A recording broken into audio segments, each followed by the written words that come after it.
Hey, what's up, folks? Welcome back to On Texas Football, and welcome back to your Friday live stream. We like to call it a freak flag, feel good, fake it till you make it. Ric Flair, woo! Football Friday edition of the live stream. I'm Lifetime Longhorn Ride Babers. Pleased to be joined by fellow Lifetime Longhorn, the young prodigy CJ Vogel, and my good friend and esteemed co-worker, the newest member of the On Texas Football family, Jeff Howe, joining us as well. Get your questions in, guys. Get them in. Be fast and furious with it.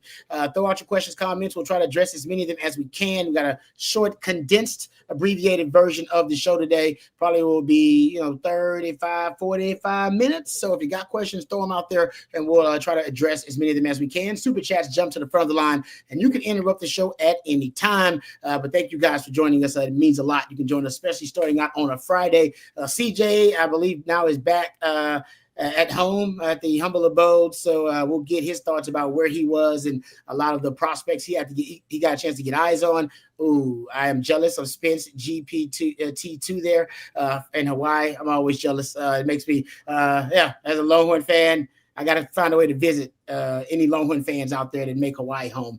Coach Aquino always talks about Hawaii actually all the time. I believe I don't know if he's still got a place in Hawaii, but Coach Aquino spent a lot of time there. Anyway, let me get back to it. We're already getting off the rails. Congratulations on order, guys, for Texas baseball first and foremost. Congratulations on Texas baseball winning the SEC. Hit a bit of a tough stretch here as of late, but got Max Ballou back, and with a little help, got the chance to get themselves an SEC crown the first year for Schlossnagle. That's got to be big and rare on the 40 acres in any sport, I would think. Yeah. Sorry, Rod. I was checking the message. It's Friday. No, we recorded Bases Loaded earlier today. That'll be up earlier today. That'll be up later today. When we went into the year, my expectations for this baseball team were maybe they host a regional. If they can get in the position to host a regional, so that's not even talking. We're not talking top 8. You probably finishing right around 500 in the conference. I would say if you finish 500 in the SEC, you've had a really good year, and I thought that would be a good year for Texas. This has surpassed my wildest, most optimistic expectations for this team. I mean, I didn't see this coming, but it's a credit to Schloss for putting a roster together on the fly.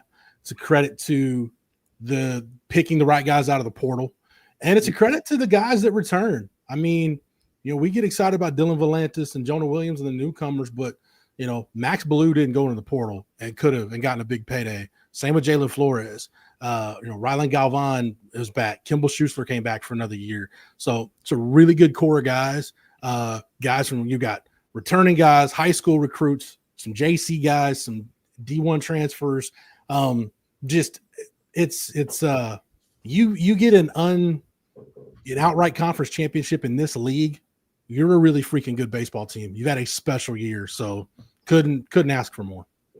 Yeah, really special year, and it's not done yet, right? You get the entire postseason still to come, SEC tournament, NCAA tournament, but Jeff, we talked about it with Blake earlier.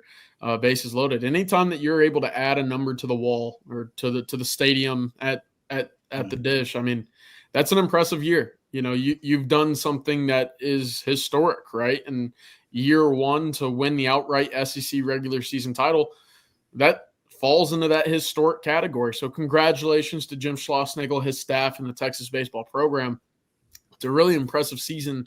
And, it kind of turns to what is still to come in this Texas baseball season. They have a chance to sweep Oklahoma the same way that they swept Texas A&M and go on and win possibly the SEC tournament too. We'll see what all remains for this team. But all in all, the big picture is, a national championship is kind of what Texas baseball fans care about, right? And that's kind of the only thing. Making it to Omaha, competing for a national championship. Texas in a great position right now to host a regional, to host a super regional, to be a favorite, to make it to Omaha. Now you got to go accomplish that. And I certainly feel more comfortable with their chances with Max Ballou in the lineup after what we saw last night than before. So credit to Texas baseball, and of course get some momentum with this final regular season series wrapping up, and we'll see where they go. I mean, they could end up being the number 1 overall seed in the NCAA tournament. I mean, that's where they're at right now. I mean, if you're the regular season SEC champion, then you're definitely going to be in that conversation.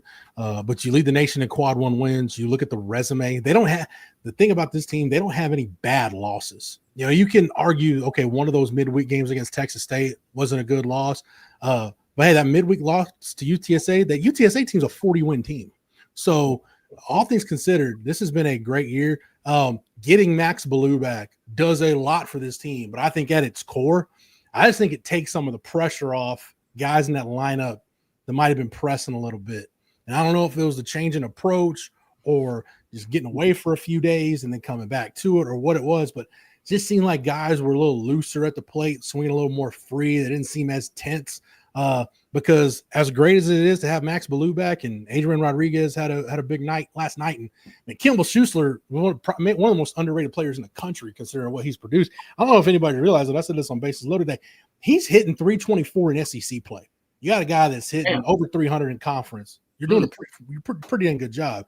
So you got all that, but they need Jalen Flores to get going. They really need Ethan Mendoza to get back into a groove. And whether it's Will Gasparino, Tommy Farmer, Casey Borba, with the emergence of Jonah Williams, they've got some flexibility now. Schloss does with their outfield and DH mix. So you got the potential to have a pretty good lineup, a lineup that's good enough to win you a national championship. It's just they're going to have some guys really kind of hit their stride going into the postseason. Do we remember a better first year for a head coach at Texas in any sport? I mean, I've been thinking about that, Rod. Like, Mac's first year in football was pretty good. Yeah. The closest thing probably Fred Akers. I mean, you go 11-0 in a regular season, get a Heisman winner, play Notre Dame in the Cotton Bowl for a national championship. That would be it. I know, Rick Barnes' first year at Texas, they won the Big 12, but that wasn't a very good Big 12, and that wasn't a great Texas basketball team. So, I mean, I would say it's probably the best Texas debut we've seen probably since Fred Akers in 77. That's a good one, Jeff. That's good research right there. Yeah. Hard to beat that. With the Heisman Trophy winner too, but actually I say hard to beat. They could do it depending on what we see here down the stretch here for Texas baseball. While we're on the subject, we got some questions baseball related, so I want to get to those. So before we do that, though, let's thank our first sponsor of the evening, our friends over at Flat Creek Winery. We appreciate our friends over at Flat Creek Estate Winery. They are fantastic. I actually went out there for a wine tour and toured the grounds and the facilities. Unbelievable. I mean, trust me, no matter what your occasion or what the event may be, you can celebrate with Flat Creek Estate Winery and you will celebrate it right. Just minutes from downtown Austin, and they've won award after award for their vintage wine, Super Texan. I actually love the Super Texan. My wife's a big fan of it. We enjoyed it over the holidays. So the family was raving about the Super Texan.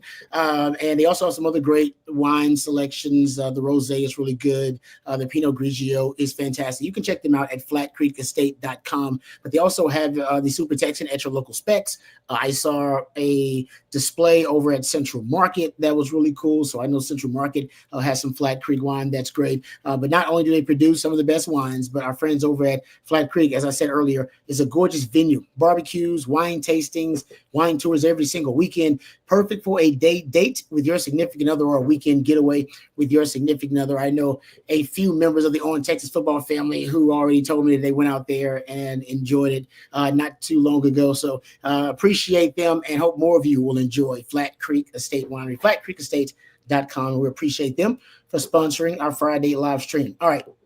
Let's get to these baseball questions, guys. AJJ, Jeff, and CJ, what do you guys think the rotation will be moving into tournament play? I think the SEC tournament will tell us a lot because it's a Thursday, Saturday, Sunday. So if they win Thursday, they wouldn't play again until Saturday in the semifinals, and then the SEC championship game would be on Sunday. Ruger Riojas, depending on how things go tonight, he and Luke Harrison are going to be where they've been pretty much the back half of the season. I feel like they're going to go with Max Grubbs once they get to the postseason. Cade Bing was okay last night. I mean, they could continue that direction and keep Max Grubbs for long relief, but I would think how Schloss sets it up for the SEC tournament is going to be kind of what he and Max Weiner are thinking for the regional. Yeah. I like keeping, a Luke Harrison ready for his Saturday spot. I know he's pitching tonight, but you're able to keep him on that same level of preparation all the way throughout the season. I think that's key.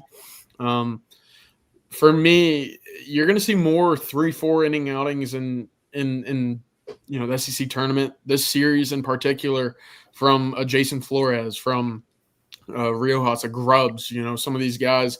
I thought Thomas Burns actually pitched pretty well last night, in his inning or two in the back end. So Grayson Saunier, Jeff, you mentioned that on Bases Loaded this morning as well. Look, the more arms that you can add to, that circle of trust, to kind of, use the same term from football, that's key. Right. And right now, towards the back end, I think Texas is continuing to kind of test out what guys that they feel really comfortable in. They know, obviously, probably 5 or 6 guys, but can you trust a Drew Rarick in a spot situation? Can you trust Andre Duplantier in a key situation to get a big out? I think that's some of the questions right now, but all in all, I like where they're at. And, you've got enough arms that you trust and that can stretch 3-4 innings to feel good about whoever you face later on in these do or die situations. All right. Good stuff, guys. Albert wants us to know that Cliff Gustafson won the Southwest Conference and made it to the College World Series in his debut season at Texas. So. Yeah, but I'm stopping at Fred Akers at 77 football season. I don't think I need to go beyond there. No, you got me. I'm sorry. I was like, okay. My man Jeff has contemplated. I understand you've pondered the subject. Yes. Yeah. And I really shout out to Bob Bowman, and somebody mentioned it. Bob Bowman's first year at Texas, they did win a swim national title. That's just kind of, that's lather, rinse, and repeat, right? I mean, that's kind of what Texas swimming does. So. Yeah, that's a good point. Yeah, but that's fair. I'm glad they mentioned it because that's the conversation we were having. Appreciate you guys and your participation. How about we get to this one from Rudy? Rio's got kind of a dual question here. So we've exceeded expectations this year, talking about Texas baseball, but being where we are now, will it be a disappointment if we do not make it to the College World Series? And the second part, he wants to know, does the overall success of the athletic program, does it help in recruiting a specific sport? Thank you very much, Rudio. Just to add to that point before I give it to CJ and Jeff, I believe it is projected, and I forget his name because he does a great job on social media of projecting the Director's Cup for the overall best athletic department. Texas has won it, 3 out of the last 4 years. Basically comes down to Texas and Stanford every year. He's projecting Texas to win another one, I believe, unless there's some catastrophic meltdown in the remaining sports. He's projecting Texas to win another one too. Yeah. So, I'll take the last part. CJ, I don't know if you want to take the first part, but I think the overall success of the athletic program, I think it helps the university as a whole. I don't think it helps one specific sport. But the fact that you can have the kind of football season you had, and women's basketball was relevant, and you kind of were relevant in the middle. Especially with a guy like Trey Johnson, at least people were talking about Texas. It might not have been good. And now with baseball and even softball, if they can, make a run and get back to Oklahoma City, the fact that you're staying relevant in the national discussion from the start of the athletic year to the end of it, I just think that helps your university as a whole. So it's just nice when Sark can look and say, yeah, the expectations are high. See, we're not joking about having championship expectations here across all our programs. Look at what softball and baseball and women's basketball and volleyball and swimming and diving and tennis. Look what everybody's doing. So, yeah, I don't think it helps any one sport specifically, though. Yeah. Yeah. You hear about, Boston sports, being title town. Texas kind of taking on that same mantra for each sport. And I think that does carry over to an extent, right? We talk about Arch Manning being on the football field. We talk about Trey Johnson being on the court. All the women's sports that have been seemingly in contention for a national championship as well. The big names carry over, and the Madison Skinners of the world. You look at the Rory Harmons, the Madison Bookers. That carries weight in terms of other sports wanting to recruit and pitch their athletic department as the best in the country, and certainly helps when football wins, because when all these recruits come to see, a Saturday in the fall, and their first instinct is, oh, hey, this is 107,000 people lined up in DKR. We got a great facility right next to you, and the track and soccer stadium, and then the Moody Center, and the stadium's rocking, and the campus is looking lively, and the city's in the background glistening as the sun goes down. That all helps. So absolutely. Now, to go to that first question about baseball and the expectations, if you don't make Omaha, I think it'd be upsetting. Is it a disappointment? No. Now, Jeff, Blake, and I all had the conversation earlier on Bases Loaded as well. What is a disappointment at this level? I don't know. Not making it out of the regional, I guess, would kind of stem to be a disappointment. But you talk about what were the expectations for this team coming into the season. It was all, hey, just host a regional in year one, and you're in good shape. Well, Texas, to Jeff's point, could actually be the number one overall seed. They just won the SEC title outright. You're adding numbers to the stadium. That's not a disappointment in any sense of the world. So right now, in terms of what the expectation could be for Texas going into the postseason, hey, just play your game. Baseball's a pretty tricky sport. Good teams lose often, but right now it's been a very successful season, year one, for Jim Schlossnagle. I'm excited to see what magic he's able to pull out of a hat, because seemingly that's where he does his best work, is in the postseason. You look at TCU, you look at what he was able to do at Texas A&M, just getting to the College World Series final championship series. So I don't think it's a disappointment regardless of what happens in the postseason. If there was ever a year, and look, the number one overall seed doesn't have a great track record in the NCAA tournament. I mean, up until before Tennessee last year, you got to go back to 99 with Miami to find the last time a team in a super regional format that was the number one overall seed won it all in Omaha. So they don't have a great track record. If there's ever a year where there's going to be some top eights that don't make it to Omaha, it's this year, because there's going to be some of these SEC teams that don't get to host, whether that's a Tennessee or a Mississippi State or an Ole Miss, whoever it is, if they're going to go to a regional against a team from the ACC or the Big 12, or maybe even one of your G5, G6 teams, and be a 2 seed, they could end up making it to Omaha. I mean, that's the depth of this league. You have 13 teams in the tournament. It could be 14, but I think at this point A&M's got to win the SEC tournament to get in. But I mean, if there was ever a year where a top eight's not going to guarantee you a spot in Omaha, it's this year. And I think if you're Texas, I think we can see it's a Jim Schlossnagle has gotten probably more out of this roster than I think anybody internally thought they could. This staff has done a great job. If they had Jared Spencer, then I'd say yes, absolutely, it would be a disappointment if they didn't get to Omaha. But knowing that they're kind of having to piece the pitching staff together as they go, it's a work in progress even late in the year.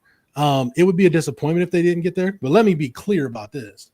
In no way, shape, or form is there a year where you win the outright SEC championship. You don't call your season a failure if that happens. There's no on planet Earth. I don't care what your expectations are. That doesn't make any sense. So it's by no means is it a failure. But yeah, I'd be disappointed if Texas isn't in Omaha. Yep, I know too many Texas baseball fans, and that their blue blood fan base, high expectations. It would be a disappointment, no question, no doubt about it. Not a failure. Let's get that right. Not a failure. I think I agree with you, Jeff. That was a great way to put it. You got away with words. Okay, last baseball question here. I know you want to get back to some football. Joshi wants to know, do you guys see Gaspo staying on the bench for the foreseeable future? That's tough. It is tough. Talking about Will Gasparino,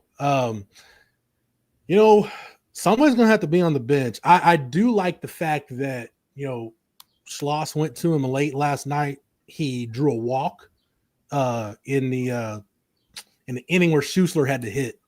I think it was the inning where Schuessler had to hit.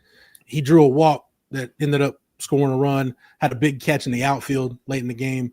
So I like the fact that he played well when they went to him last night.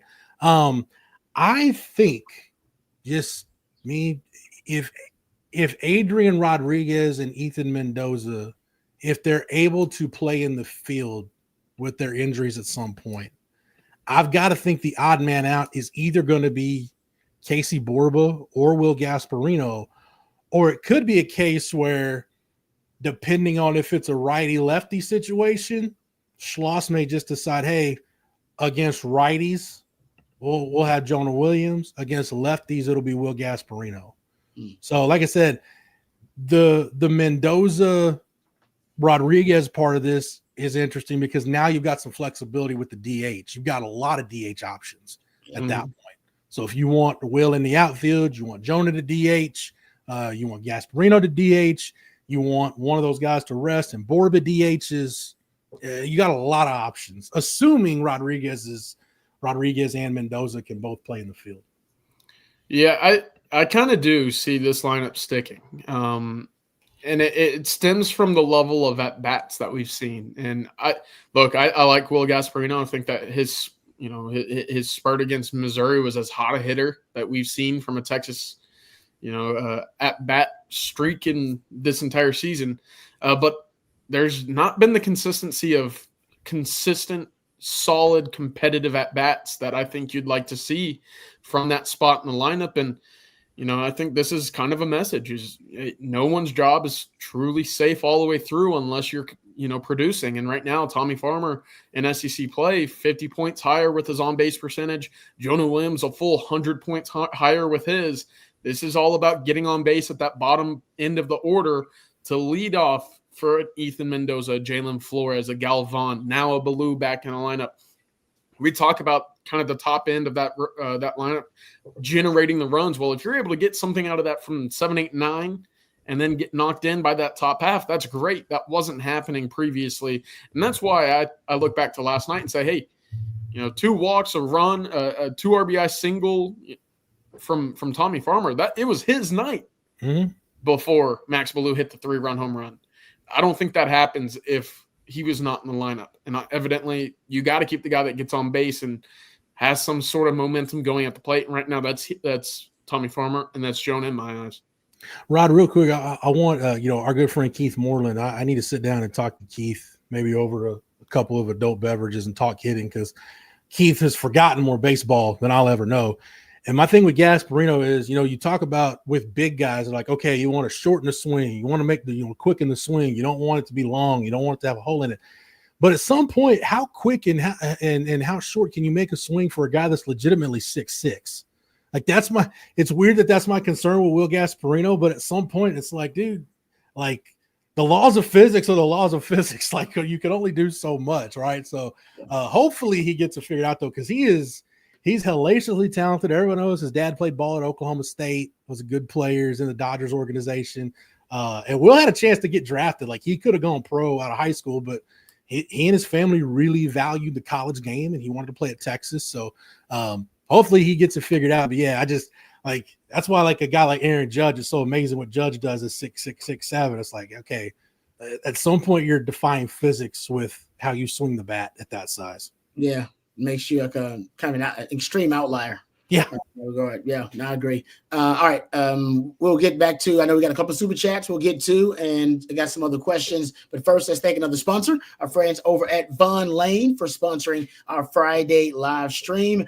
You got to get from one city to another here in the great state of Texas, right? Whether you're traveling to DFW or to Austin or to Houston or San Antonio, and it's always a toss-up. Do you deal with the airport chaos and hope your flight isn't delayed? Or do you brace yourself for hours behind the wheel, dealing with traffic and road rage and burning an entire day of productivity while you're on the road? Well, the third option is better in every way, and the third option should be Vaughn Lane. You arrive at a luxury hotel terminal, no TSA lines, no long-term parking lots, just a seamless boarding experience that takes minutes, not hours. You settle into a plush leather seat, a hot towel, pillow, and blanket are at arm's reach. Your attendant offers complimentary snacks, beverages, and on select trips, a full meal. If you please. And if you need to relax, you can lean back and enjoy the ride. And if you want to stay productive, there's a high-speed Wi-Fi and power at every seat. And while you're unplugging or powering through, the Von Lane team is monitoring traffic in real time using smarter routes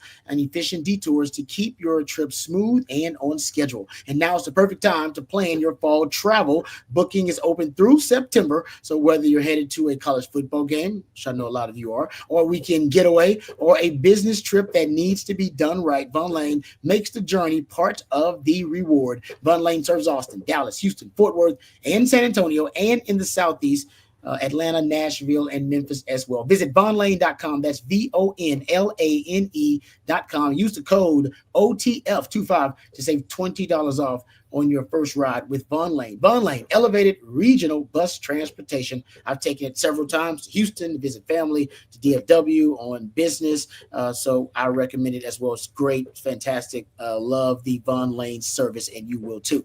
All right. How about CJ needed that Von Lane route from New Orleans last night. we don't get to CJ's Travels. Matter of fact, that's a nice name for the segment.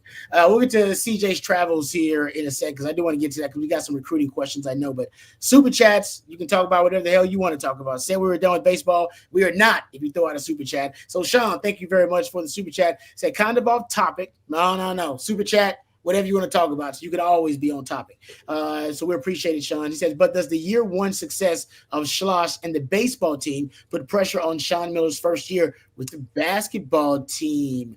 Ooh, can I give my opinion before you guys give yours? Go ahead, Ron. I don't think so. Now, it put more pressure on football because football on this campus, on the Texas campus, is considered blue blood like baseball. Basketball, unfortunately, that's what Sean Miller's trying to build up to. They don't have the expectations of Texas baseball or Texas football. Not close. So it puts pressure on Sark.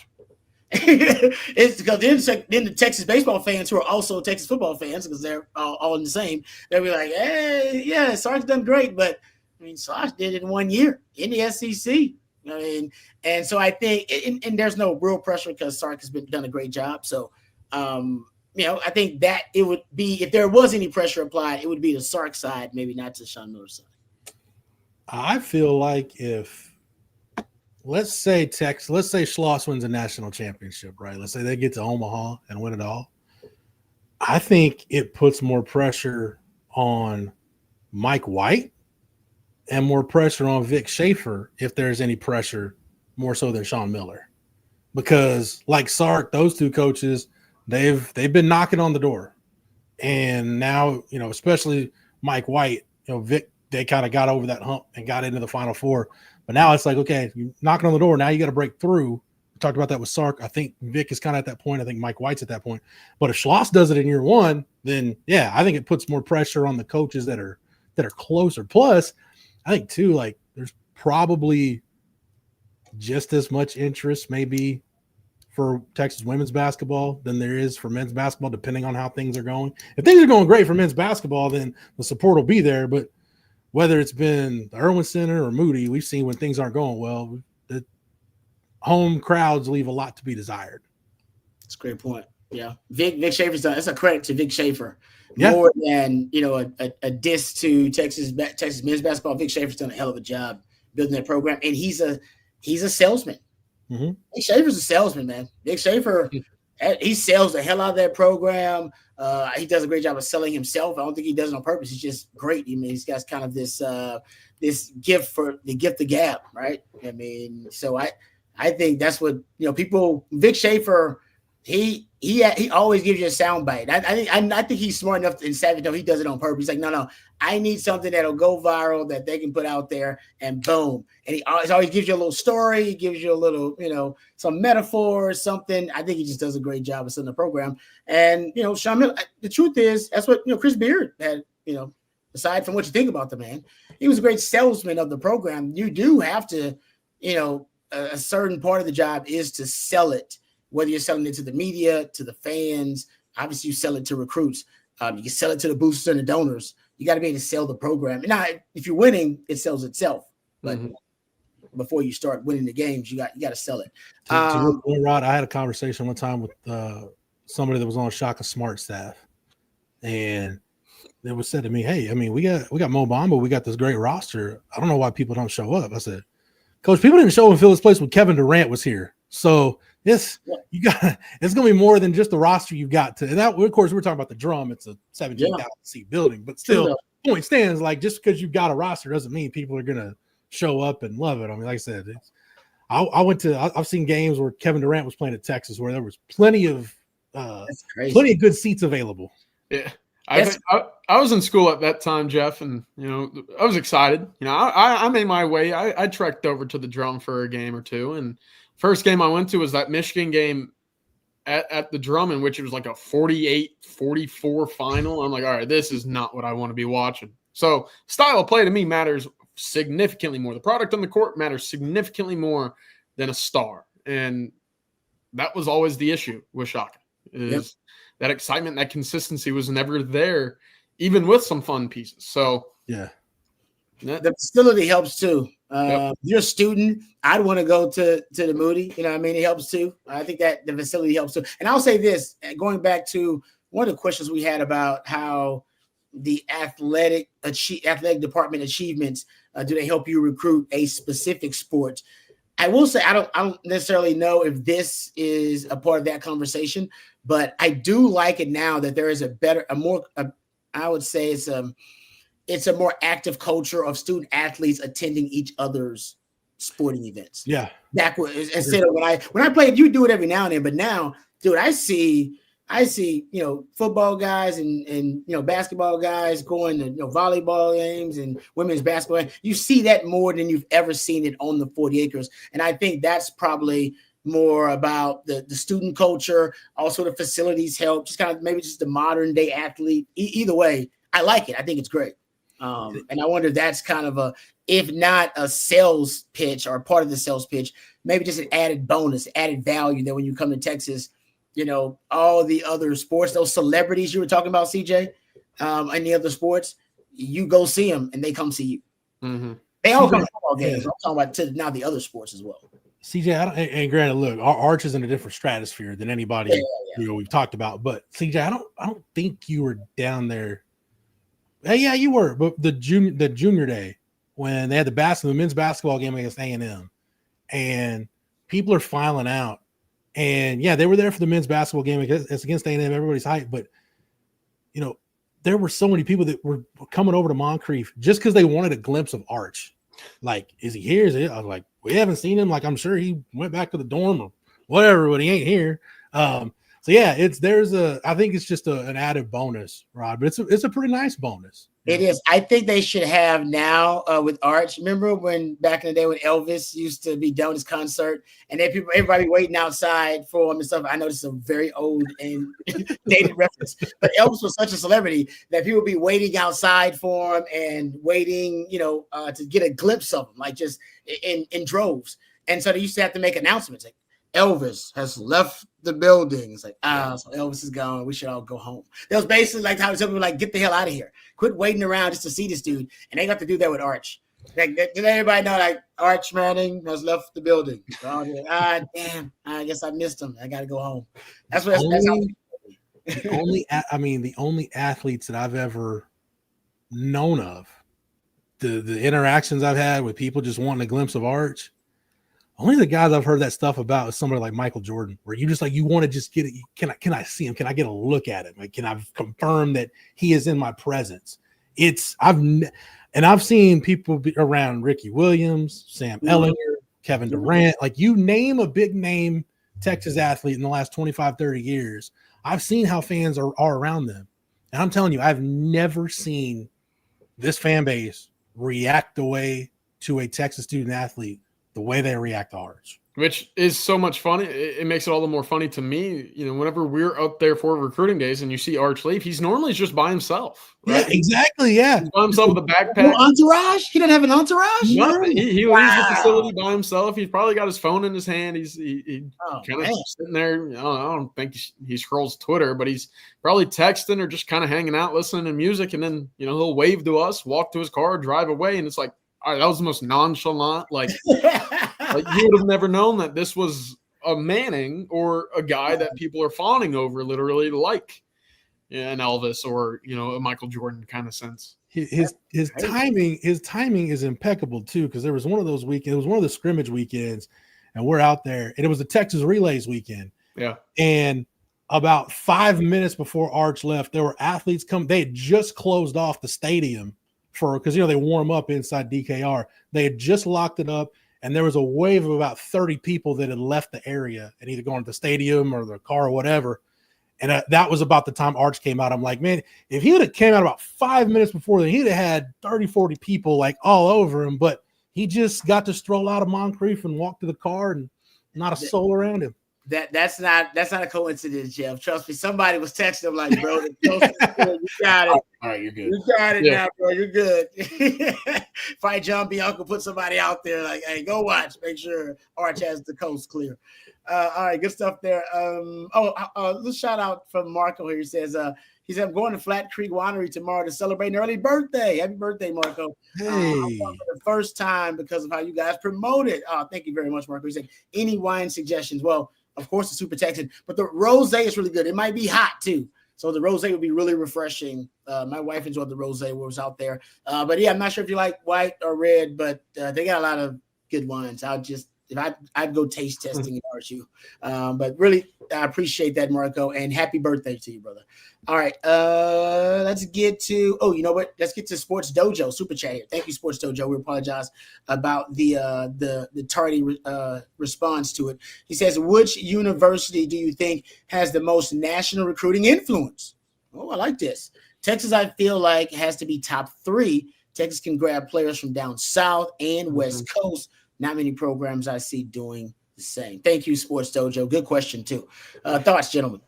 Yeah, and I'm assuming this is football in general. The big 3, Ohio State, Alabama, and now you could probably include Texas. I think Georgia stays more regional than what you've seen Alabama in recent history. But Ohio State, to me, is kind of that standard. Is, they compete, they win. They produce, and that's what you want to hear. Their brand is big. They have a loud, obnoxious fan base, but that's what folks like. And, even just being down in New Orleans, talking to a couple guys, recruits who are saying, I'm waiting on Ohio State to offer. I want to see Ohio State. I want to go visit. I want to see what it's like. I've never been up there. It's a little different, right? Texas now becoming one of those big national programs, right? One of the only teams in the country to go back to the college football playoff, the only one to go to back-to-back Final Fours. You're seeing them go to Georgia, to Louisiana, to Florida, up to the Northeast and New Jersey. California, Arizona, always going to be a part of their recruiting stance as well.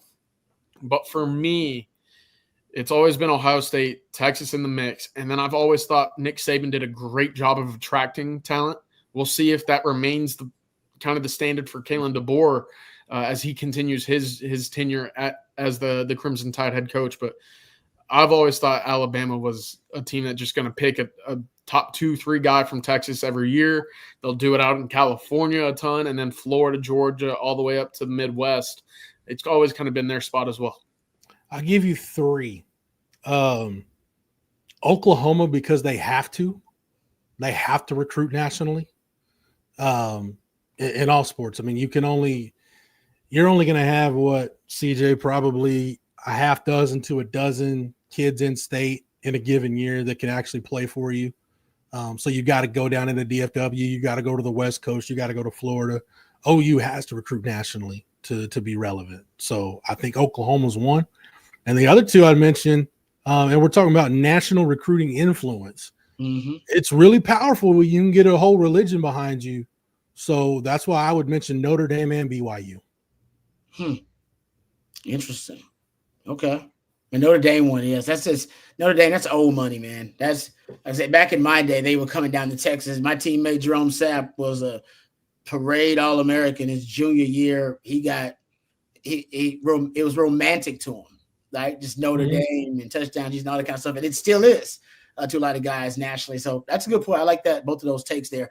All right. Thank you, Sports Dojo. We appreciate that. Let's thank our friends over at Advanced Pain Care. Once again, one of our great sponsors here at On Texas Football, and got 2 legendary lifetime Longhorns to give you a great message from our friends over at Advanced Pain Care. Pros know the pain stops here. Physical therapy helps me as an athlete then and now. And do I still need therapy? Yes. And Advanced Pain Care helps with that. Injuries will stack up. They'll add up. You can't let those injuries get you down, and Advanced Pain Care has been very helpful for me. We can help with whatever's got you down, from nerve damage to our spinal cord stimulator. Pain is inevitable. Suffering is optional. Same-day appointments available. Advanced Pain Care. The pain stops here. All right, thank you very much to Advanced Pain Care. All right, here, living rent-free in UT. CJ, were you able to catch up with Jabari Mack? If so, will he still take his official visit? All right, thank you very much, living rent-free. CJ, your thoughts? Yeah, I was able to see Jabari Mack. He looked awesome in person. Getting to see him on the field, he looked spectacular. Chris Jackson was there. Right now, the plan for Jabari Mack, who is committed to LSU, he will continue to be committed to LSU for the time being. He will take his LSU official visit June 20th.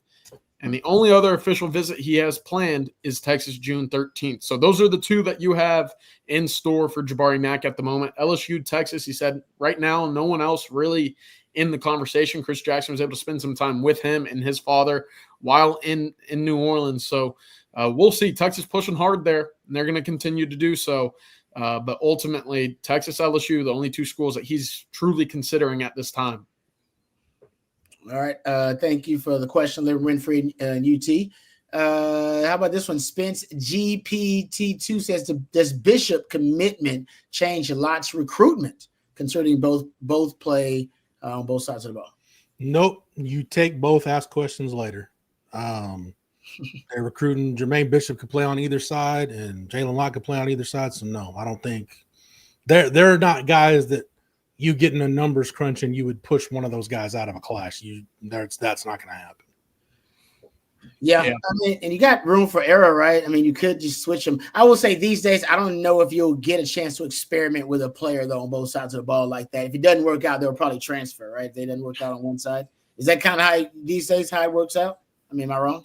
Yeah, I mean, it obviously depends on the player, and obviously it depends on what might be attached to, the NIL factors as well. But, you commit this early if you're Jermaine Bishop. You want to go to Texas, right? You don't want to play this recruiting game and have it linger all the way through. You don't want to take your official visits and see what all everybody can pitch to you or provide to you. So Texas was always the spot for him. So, again, if one spot doesn't work, I think that leniency to try another spot would be there, kind of the same way that Texas tried it out with Ryan Niblett, right? Came in as a wide receiver, moved to running back, now on the defensive side of the ball playing some star safety spots. Some people just want to be at Texas, and I think that certainly helps when you're seeing the development, you're seeing the wins on the field, and the culture and the locker room's all in good standing. That's certainly going to help. But I have a I kind of talked to a coach on the road down in New Orleans as well about Jermaine Bishop, saying, where do you see him? And he said, who cares? It's good. Just get him on the campus and you're going to be just fine. And I was like, you know what? That's probably the right idea to take. So I'm all there. Yeah, that's a problem. That's a problem I want to have. All right. We got one of the best athletes in the country on campus, and we're not sure what to do with him. That's one of those first world problems. Andy here, probably our last question of the day. What's y'all's confidence in Neto and Brandon Baker? I feel like they're the biggest unknowns in the trenches. I'm pretty confident in Neto from a run game standpoint. I think your run game, if you get some cohesion and 3 really productive seasons out of DJ Campbell, Cole Hudson, and Neto, I think that improves your short yardage issues. That helps your red zone goal line issues. I think Neto can be a difference maker in the run game. Pass protection, I don't know, but I'm confident he'll be a difference maker in the run game. And Brandon Baker, look, I think it says a lot that we heard a lot about Andre Kojo and Nick Brooks throughout the spring, and Brandon Baker started spring as a starter at right tackle, and he ended spring as a starter at right tackle in what was a competitive spring. So that gives me confidence that he's on a nice growth trajectory. Yeah, I've heard the second half of the spring was really solid for Brandon Baker. Just being able to go against Colin Simmons every day, to go against Ethan Burke every day, to battle Trey Moore, who's still getting work off the edge. that's going to progress and speed along that development very quickly. He had a solid second half of the spring. That's what I'll continue to say. And I think Texas trusts him. I think that he's going to provide a lot in the pass protection game. That's kind of what his big strength was, even at what you would call a lighter 305, 310 pounds. But Texas trusts him. He's going to be the guy at right tackle. And I trust him right now a lot in terms of what this rest of the line looks like. All right. Thank you for the question there, Andy. Let's thank our last sponsor of the afternoon, our friends over at South Point Dodge. The Texas football fans, remember, right now is a great chance for you to score an easy extra point this season when you get to the point with our friends over at South Point Dodge. South Point Dodge has over 600 vehicles in stock right now, including the all-new 2025 Jeep Wrangler. Get the real deal today and drive away in the Jeep Wrangler, a vehicle built for adventure. Plus, right now, you get employee incentive pricing. That's right. You pay what the employees pay right now at South Point Dodge. That's the real deal. So score big today at South Point Dodge. You can go see their fantastic inventory for yourself in person off of I-35 in South Austin, or you can go visit southpointdodge.com. Make it easy on yourself and go online, and you can see all their great inventory there as well. And don't forget about the employee incentive pricing. You get the employee discount with our friends over at South Point Dodge. southpointdodge.com. Get the real deal today, whether it's a new car, used car, trade-in, maybe you're looking for a car or a truck. Austin's Automotive Everything can help solve any problem you may have.